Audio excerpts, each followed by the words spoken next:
Hello students, मैं doctor Pawan Oberoi आपके लिए लेके आया हूँ कुछ कॉमर्स के यूजीसी नेट, एनटीए नेट और बैंक पीओ और जितने भी कॉमर्स की कंपटीशंस होते हैं उसके लिए मल्टीपल चॉइस क्वेश्चन लेकर के आया हूँ जो बहुत ही ज़्यादा इम्पॉर्टेंट है।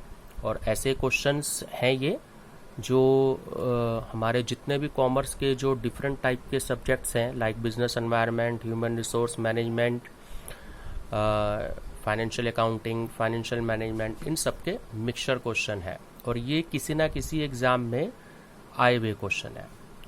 तो मैं doctor Pawan Oberoi, officiating principal Vidyottama girls PG college Khatauli, district Muzaffarnagar का, आपको मैं कुछ इम्पॉर्टेंट क्वेश्चंस आपके साथ मैं शेयर कर रहा हूँ। तो नंबर फर्स्ट क्वेश्चन है, छोटे और मध्यम प्रतिष्ठान वह हैं जिनमें संयंत्र और मशीनरी का विनियोग निम्न में से अधिक नहीं होता।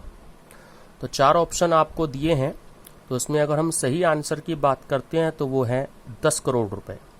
यानी जितने भी छोटे और मीडियम टाइप के जो भी कोई बिजनेस होते हैं जिसमें प्लांट और मशीनरी की जो इन्वेस्टमेंट होती है वो 10 करोड़ रुपए से अधिक नहीं होती है।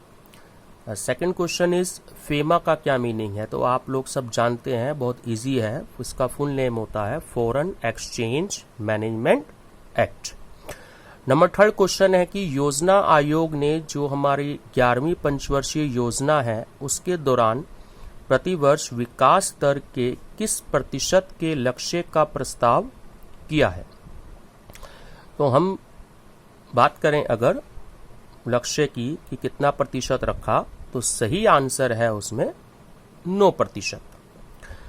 दीर्घकालीन ऋण को कौन सा बाजार कहते हैं? यह आप सब लोग जानते होंगे कि capital market. Long term loan जो होता है वो हमारे कैपिटल मार्केट के अंतर्गत आता है। नंबर फिफ्थ क्वेश्चन की अगर हम बात करें तो भारतीय अर्थव्यवस्था उदारीकरण से पहले निम्नलिखित में से किसके प्रभाव में थी? तो अगर हम बात करें कि अगर हमारी जो भारतीय अर्थव्यवस्था है, उदारीकरण को हम इंग्लिश में लिबरलाइजेशन बोलते हैं, तो उससे पहले प्रतिकूल एवं चिंताजनक भुगतान संतुलन के प्रभाव में थी। नंबर 6 क्वेश्चन है हमारा कि मशीन को खरीद के स्थान से स्थापित करने के स्थान तक ले जाने के लिए जो बीमा खर्च होता है उसे हम क्या कहते हैं? यानी कि जो इंश्योरेंस एक्सपेंसेस होते हैं, अगर किसी हमने मशीन को परचेज किया तो उस प्लेस से स्थापित करने के प्लेस तक, जगह तक लाने के लिए अगर इंश्योरेंस एक्सपेंसेस होते हैं तो हम उसको क्या कहते हैं? तो इसका सही आंसर है वो है हमारा पूंजी खर्च। नंबर 7 क्वेश्चन है इसमें,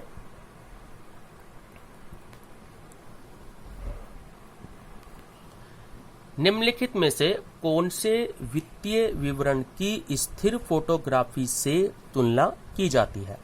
वित्तीय विवरण को हम इंग्लिश में फाइनेंशियल स्टेटमेंट कहते हैं। तो इसमें बैलेंस शीट इसका आंसर है। बहुत इंपॉर्टेंट क्वेश्चन है ये वाला, थोड़ा सा ध्यान रखिएगा। कार्यशील पूंजी का अनुपात, ये जो चारों आपको फार्मूले दे रखे हैं इनमें से कौन सा है?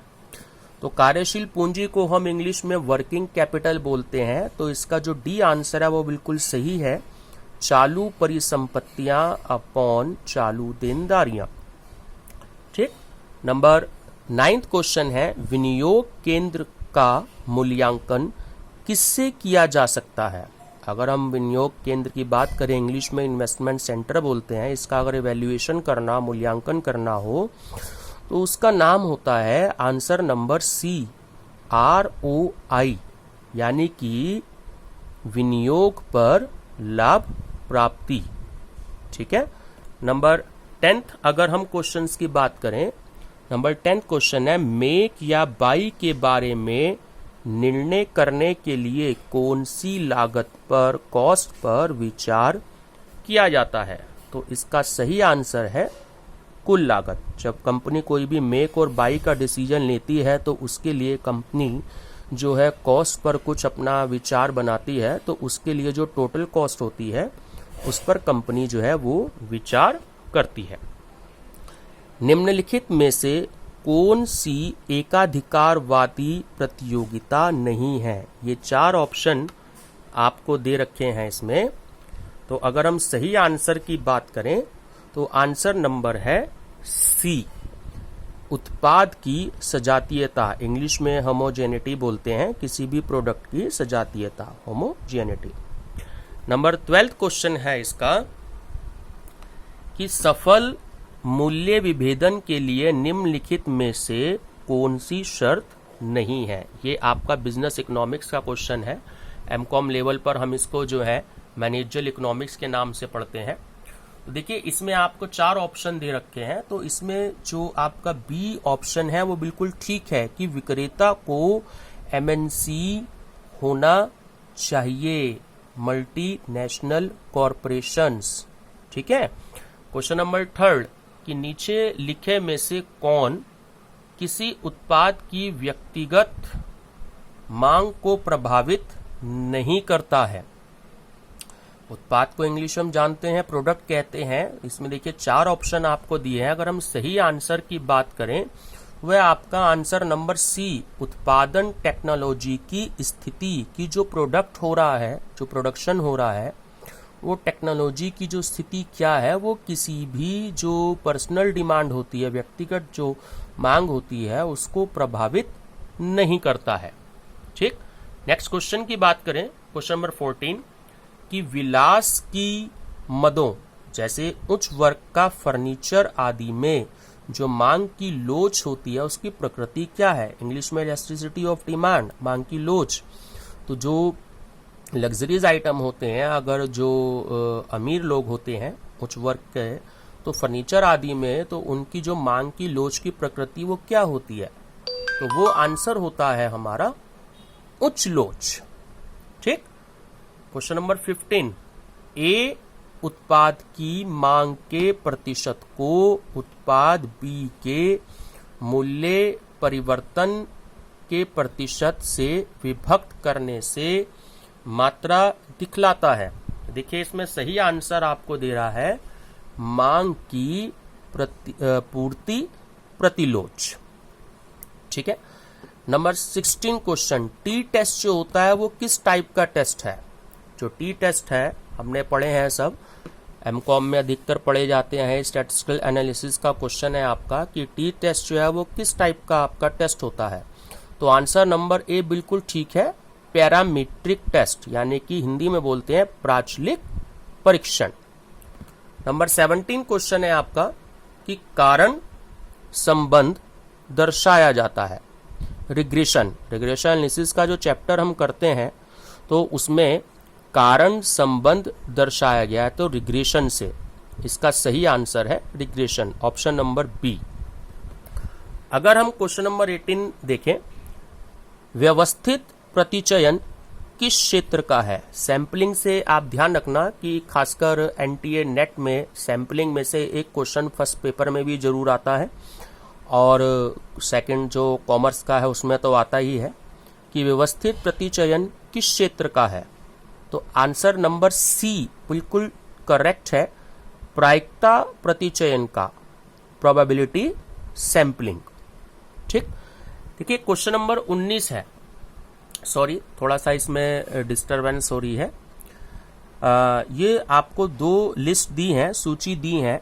हमें सूची 1 की सूची सेकंड से जो है हमें इसमें टैली करना है कि कौन सा आंसर है। तो सूची 1 में अगर मैं आपको दिखा दूं तो जो ए और बी है उसमें अगर हम काई स्क्वायर टेस्ट की बात करते हैं और बी ऑप्शन है कंपनियों की वार्षिक रिपोर्ट, सेकंड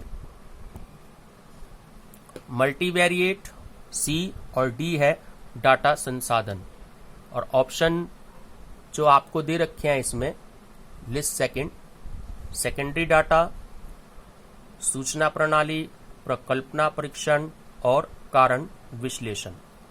तो इसमें जो हमारा ऑप्शन नंबर अगर हम बी की बात करें तो वो बिल्कुल करेक्ट है कि जो ए है काई स्क्वायर टेस्ट वो एक प्रकल्पना परीक्षण है, यानी कि हम उसमें नल हाइपोथेसिस को मान के चलते हैं कि वो करेक्ट है या वो रॉन्ग है। अगर हम बी की बात करें कि कंपनियों की वार्षिक रिपोर्ट, तो कंपनियों की जो वार्षिक रिपोर्ट होती है वो हम सब जानते हैं कि वो सेकेंडरी डाटा होती है। सी की बात करें, सी में मल्टी वेरिएट आपको दे रखा है। तो जो मल्टी वेरिएट है इसका कारक विश्लेषण, इसके साथ इसकी मैचिंग होगी। और अगर हम डी की बात करें, डाटा संसाधन, तो इसका आंसर है हमारा सूचना प्रणाली, इंफॉर्मेशन सिस्टम। ठीक है, आई थिंक कि क्वेश्चन थोड़ा सा डिस्टर्ब हो रहा है ये आज वीडियो बनाते समय, तो थोड़ा सा मैं माफ़ी चाहूँगा इस वीडियो के लिए। आज के लिए कोशिश करूँगा कि थोड़ा डिस्टर्बेंस ना हो। क्वेश्चन नंबर 20 की बात करें कि ई कॉमर्स का संबंध किससे होता है, तो ई कॉमर्स का जो संबंध होता है वो बी का बी से होता है। ठीक है। क्वेश्चन नंबर 21, प्रबंध के सिद्धांत के जन्मदाता कौन है? बहुत इजी क्वेश्चन है, हम सब लोग जानते होंगे कि जो हेनरी फ्योल हैं वो प्रबंध के सिद्धांत के जन्मदाता हैं। क्वेश्चन नंबर 22, एमबीओ का मतलब क्या है? आप सब जानते हैं कि इसका पूरा नाम होता है management by objective. Question number 23, यंत्र जो कि कॉरपोरेट संस्कृति को बदलने के लिए अपनाया जाता है, तो सही आंसर है इसका ए, प्रबंधकीय ग्रिड। इसको हम इंग्लिश में मैनेजर ग्रिड भी कहते हैं। मास्लो की जो मोटिवेशन की थ्योरी है वो प्रबंध को क्या बताती है? तो देखिए इसका सही आंसर है ए, कि कोई जरूरत की जो संतुष्टि अभिप्रेरक का काम करती है, जरूरत की संतुष्टि अभिप्रेरक का काम करती है। तो स्टूडेंट्स एक बात ये भी ध्यान रखनी है कि मोटिवेशन का चैप्टर जरूर अच्छे से स्टडी कर लीजिएगा, क्योंकि मोटिवेशन के चैप्टर में से कम एक क्वेश्चन आपको जरूर आना है। एनटीए नेट में, यूजीसी नेट में हर साल एक क्वेश्चन जरूर आता है। Thank you.